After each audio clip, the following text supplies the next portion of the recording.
Hi, good afternoon. Welcome to the marketplace. Coming up, rural and community banks intensify drive to increase shareholder investment to mitigate negative impact of domestic debt exchange program.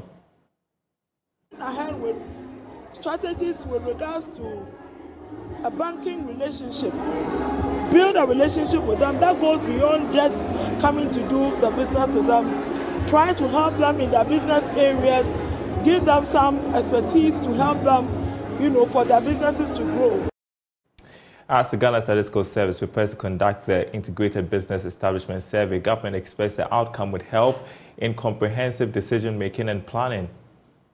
Ministry of Finance with the Minister is also ready to support and assist in every way that we can, and to make sure that at the end of the day, we have a successful survey that will help inputs or bring us some inputs to help government take the necessary decisions and policies that will guide our economy. Also ahead, civil society organizations in the extractive sector call for the auditing and streamlining of funds paid into the energy sector to reduce debts. Too many energy funds and schemes that needs to be audited and streamlined. We're talking about, for instance, ESLA. We don't know how much comes into ESLA and how that is managed. My name is Daryl. Kwawu. Thanks for being with us. Details coming up.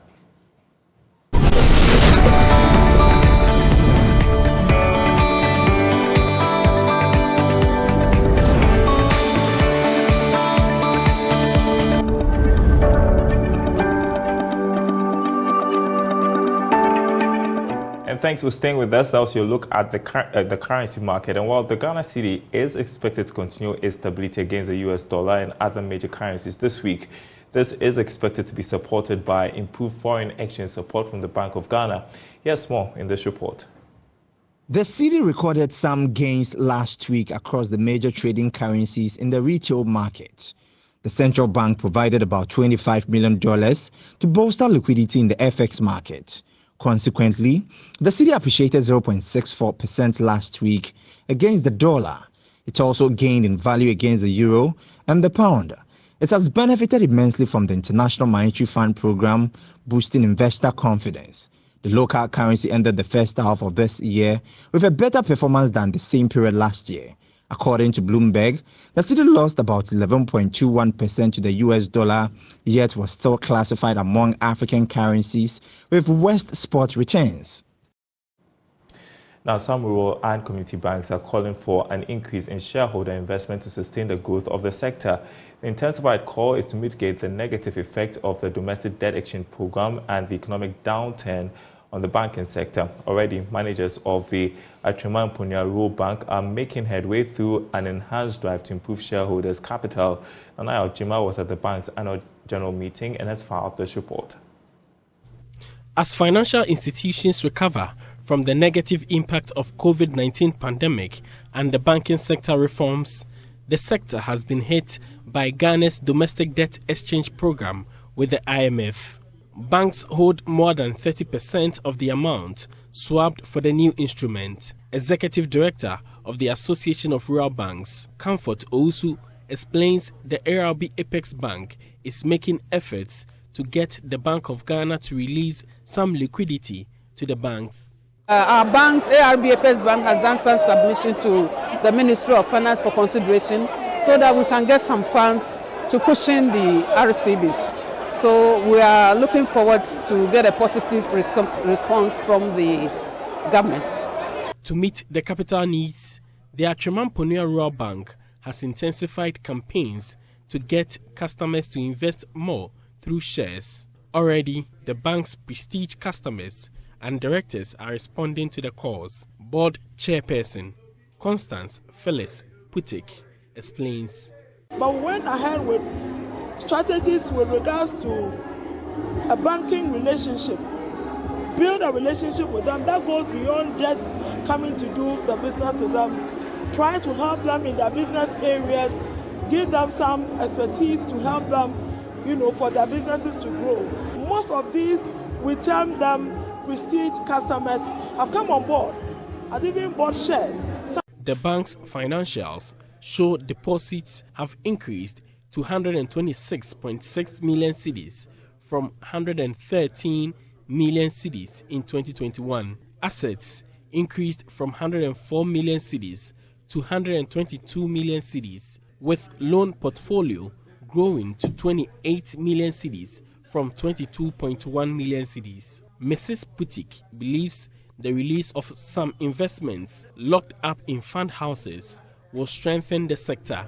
If you look at the accounts that we presented, you see the huge chunk of this investment lying with these fund houses that have not been liquidated but still cannot even give us our funds. We are pleading with government to come to our aid and support the rural folks who have so much confidence in the rural and community banks. For JoyNews, Nanaya Ochima reporting. The Ghana Stock Exchange recorded a 14.9% return in cedi term for investors in the first half of this year, but it registered a negative 10% for investors in dollar term. Here's more.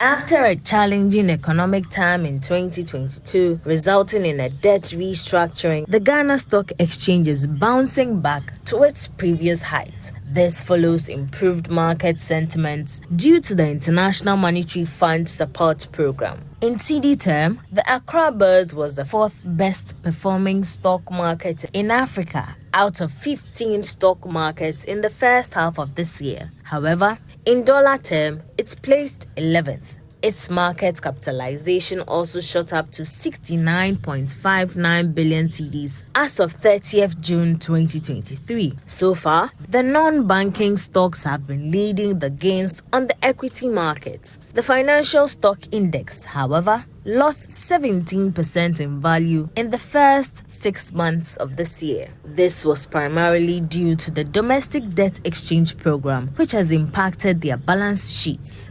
8 of the financial stocks have consequently lost market value. Meanwhile, the best performing stock in the first 6 months of this year was Benso Oil Palm Plantation. It was followed by Total Energies and MTN Ghana.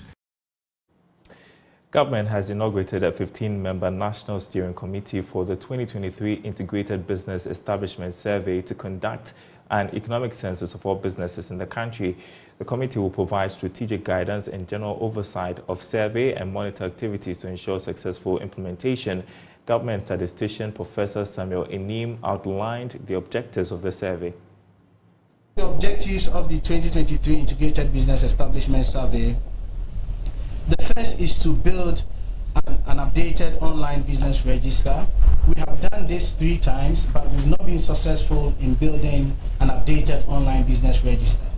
Honorable Deputy Minister and colleagues, why we think this is important is that until we get a live register, some of the important data that we expect from an integrated business establishment survey will never suffice. One of which is constantly getting data on employment, both from the demand side and the supply side. At GSS, anytime we do a household survey, from the supply side, we are able to get employment data. But going forward, we should be able to complement the supply side employment data with the demand side employment data. And the only way we can do that is if we make data interoperable and integrated across all government ministries once we get this base data, so that regularly we can update our online business register. Clearly, with what I've shared with you earlier on, this will give us an opportunity to update the categorization of businesses and more specifically look at the distribution of businesses based on their demographics, i.e. the age, the size, the location, ownership of the businesses. One thing that we're emphasizing with the 2023 Business Establishment Survey is having our growth poles. And this is something that I think is long overdue for us as a country, because when we think about the different products that we have, be it agri, be it industry, we don't know where our growth poles are. With these 3 rounds of data, that is 2003, 2013, and 2023, we should be in a position to say that for each particular product, from a geographical point of view, these are different growth poles. And that is what we expect to do after this analysis. And this is going to go a long way to address the increasing inequality that we see in the country. Well, Deputy Minister of Finance Abnos Hasari, who inaugurated the 15-member National Steering Committee for the 2023 Integrated Business Establishment Survey, said the outcome would help in comprehensive decision-making and planning. This kind business survey was done was in 2013, and it looked at certain areas. And I believe that with this current one that we are about to look at, we will go into more details and also help us address certain things that relate to not just businesses and their existence, but also what comes with it.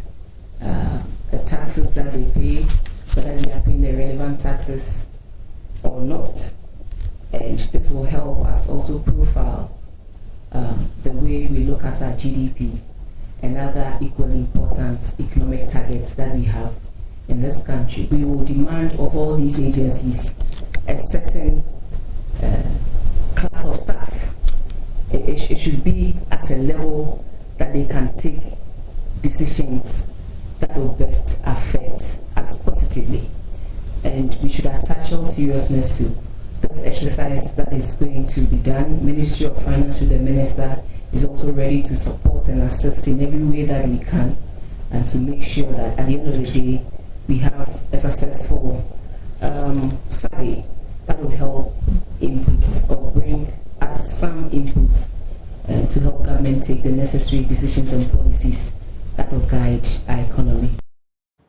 Some news from the energy sector now. A spokesperson of CSOs in the extractive industry, Dr. Steve Mantiao, is calling for the auditing and streamlining of some funds paid in the energy sector. This is coming in the wake of payment demands made by the independent power producers for the debt owed by government. Speaking on PM Express, Dr. Mantiao urged the Electricity Company of Ghana to capture all consumers into their database to help reduce commercial losses in the energy sector. It's very, very significant. It starts with the renegotiation of those contracts first. But again, there's a dimension that we must not overlook. There are too many energy funds and schemes that need to be audited and streamlined. We're talking about, for instance, ESLA. We don't know how much comes into ESLA and how that is managed.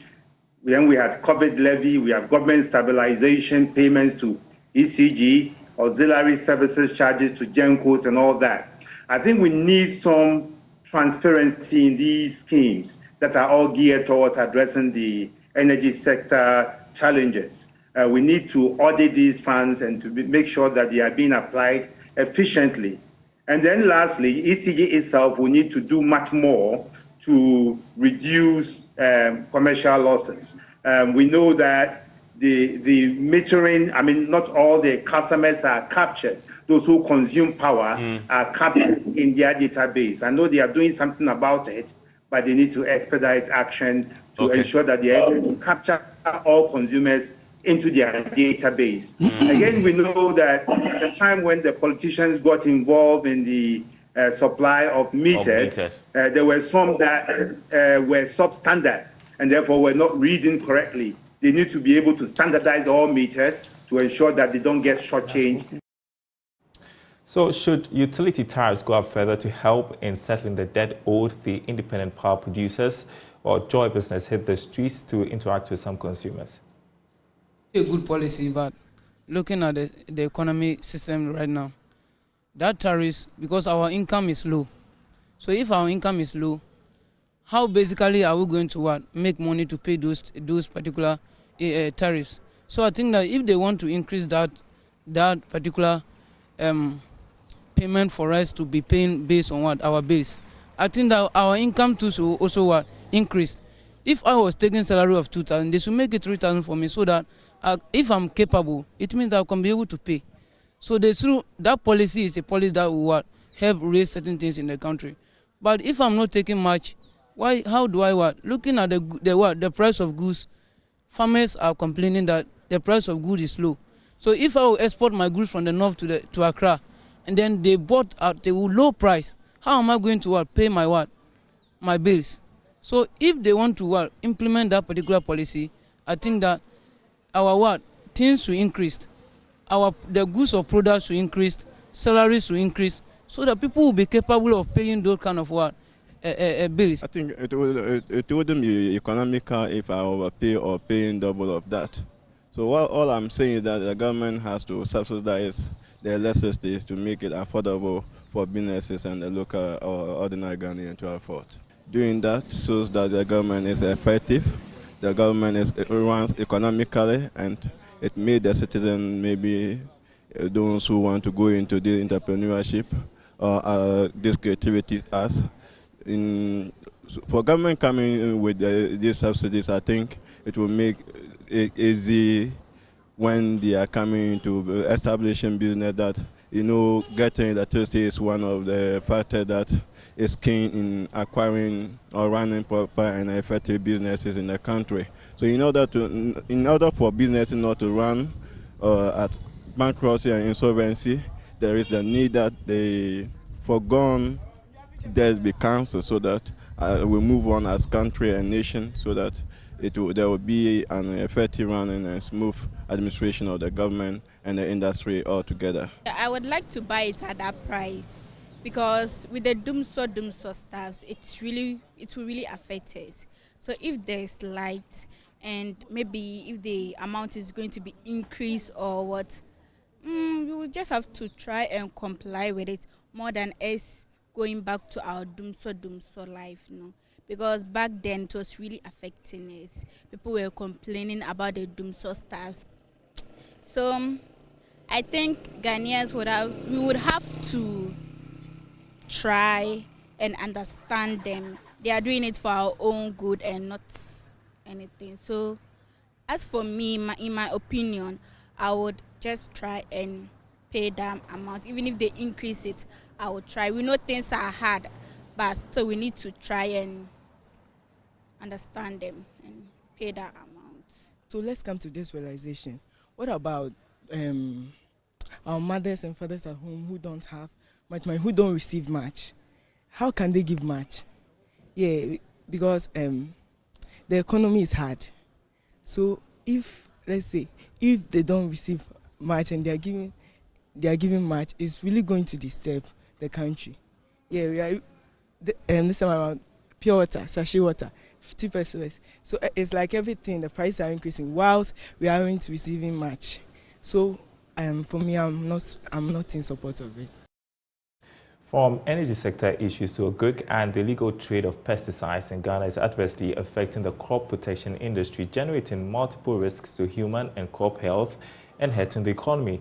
The trade, which is an offense in the Ghana Pesticide Act, has discouraged research into new particles since the intellectual property of the manufacturers is not respected.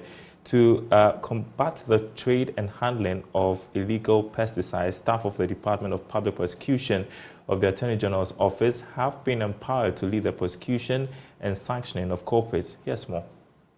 For the production of a pesticide, specific and rigorous standards must be followed. However, while companies invest in innovation and search for new alternatives, a global problem arises, which is the illegal trade in pesticides. The price of a counterfeit product can be 30 to 40% lower than the price of the original brand product, which convinces farmers to opt for counterfeit products. Programs Manager for CropLife Ghana, Rashad Kadiri, says many farmers have recorded loss of their crops due to the use of adulterated products. He was speaking at a capacity building program by the Pesticide Regulatory Authorities for the sanction and prosecution of culprits by staff of the Attorney General's Office. When it comes to tracking counterfeiting, it's a process. And there have been one or two improvements, and there have been one or two reported cases about these counterfeits and other illegal pesticides from the border post. Now, the missing link has always been the prosecution aspect. I mean, it's affecting our member companies. You have no idea the costs and then the efforts that our companies put in to bring these products into the market. For someone to just sit somewhere and then put in an unsuspecting product and sell it to unsuspecting farmers, it has implications not just on our member companies, but on the farmer and then food security in general as well.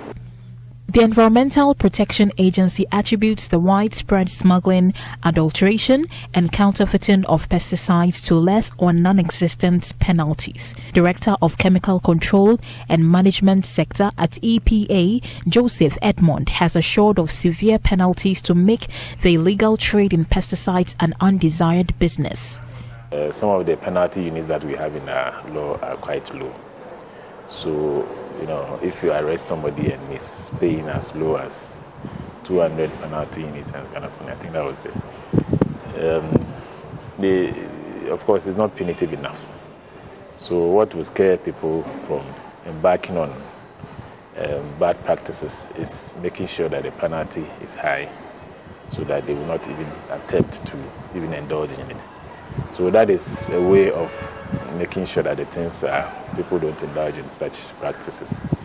Yeah, so that's what we are trying to do, to review, to make sure that whether there is imprisonment or there's a penalty payment or whatever it is that enough for it to prevent people from, because we want to make it unprofitable for you to fake or adulterate.